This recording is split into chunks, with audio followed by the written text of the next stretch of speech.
From the First Presbyterian Church, I'm talking with Reverend Marianne Emig Carr, as well as I'm talking with the Christian Education Coordinator, Denise Kent, about an upcoming PA Camp Day. So let's find out more.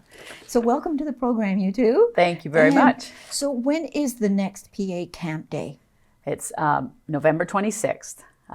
From 9 till 3. So that's a Friday. And we're looking forward to finally being able to do this again after it's been a long time. Oh, it has been. I mean, it's been a while since we've talked about PA Camp Days. Mm-hmm. So I imagine the children will be looking forward to this as well. So what age grouping are we talking for this camp?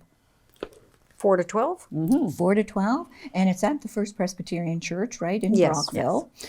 And what is the cost for it's a day. It's pretty well a day. Yes, from 9 a.m. to 3 p.m. And it's basically a school day.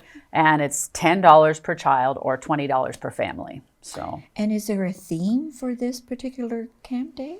It's going to be based on Christmas. So we've got Christmas crafts and Christmas stories and a Christmas movie.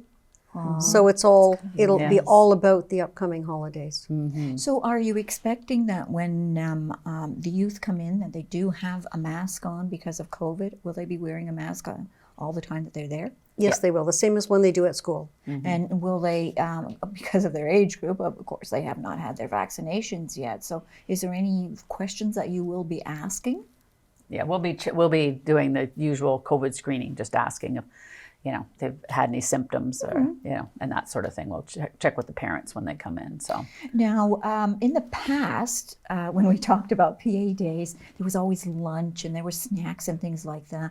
But because COVID happened and is still with us, unfortunately, are you asking that the parents supply the children with a lunch and a snack and stuff like that to come? It'll be the same as the last PA day.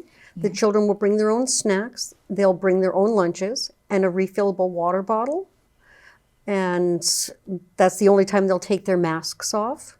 Is when they're eating and drinking. Yeah, and there's lots of hand sanitizer, and the washrooms are being monitored to make sure that they're clean. Mm-hmm. And with the children, the way we've done it in the past is either we've grouped the kids in their own family, or each child has had their own table and their own crayons and their own markers and their own that sort of thing. So that way they're not sharing anything either. So yeah, we try to be careful. It's not, it's not quite as much fun. We always used to have fun running around, but we'll make sure it's lots of fun for them. And they were able to share, whereas now you can't. I'm sorry, I can't give you my green crayon. You'll have to use, someone.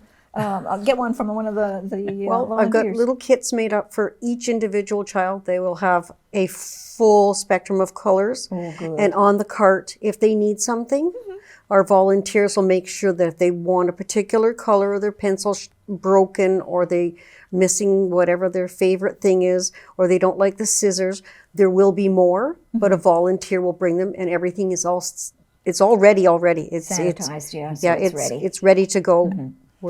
Yeah. So volunteers, do you welcome volunteers to come and help you out? Or because I know from the past, when it comes to your PA camp days, they're full. They are. And they're full. Yes, we would love to have some volunteers. If high school students are looking for community service hours, that would be great. Again, they'll have to bring their own lunch and snacks and water bottle as well. But, we're happy to have them come and participate in whatever part of the day, if they can only do part of the day or the whole day. That would be awesome. We'd love to have them.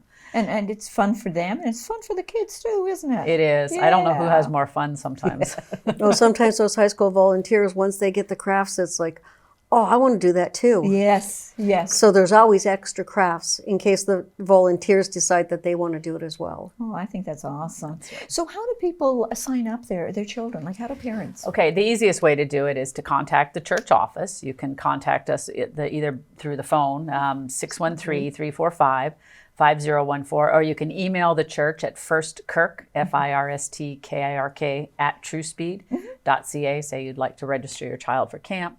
And our office administrator will send out the form. So I wanted to make sure you knew too that we, as usual, are doing a mission project, which we do for each PA day. And this one is in support of the Brockville Area Food Bank. And what we've asked for is for the children especially, I mean, they can certainly bring non-perishable foods, and we'll make sure that they get to the food bank, but we're also asking for socks of any age, yeah. of any size. So it could be little kids, big kids, new or gently used socks, and mitts and scarves and toques, because the weather's getting colder, and right. the food bank does give those out quite readily as well, because I know we've done it in the past, and Yes. they said we gave them 2 big laundry baskets full of socks, and they went through them in a week, because socks are really...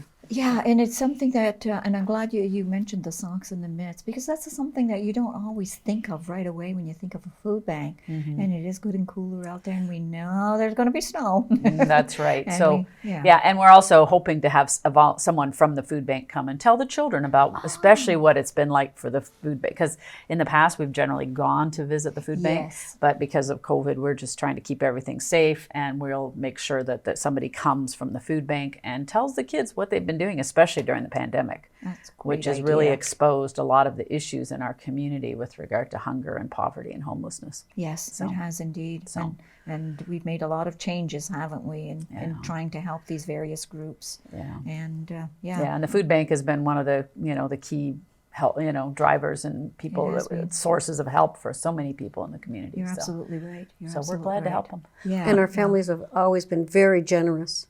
Sometimes by the time we load up a vehicle full of things to take over to the food bank, so the families have always been very generous and cooperative. That's wonderful. And we're also encouraging donations from the congregation as well. Good. And even from the community, if people want to donate to the community, they can just drop off stuff at the church during regular office hours. This is it's a good way to do it. At least if some people knit out there, and if they're knitting mitts, socks, or whatever, and they're not sure who to give, take it to the church. Yeah, just take them to the office during regular office hours. They'll, Yes. which is usually from 10 o'clock till about 4. Call ahead if you are not sure if we're going to be open, and just drop them off, and we'll make sure they get to the food bank. Awesome. Thank you very much for coming in, sitting down with me today, and I'm sure we'll see you again in the future. I to talk hope about so. PA Camp Days. We're looking forward to the next one already. Thank you for Okay. having us. Oh, you're very welcome. Thanks, Doreen. It's our pleasure.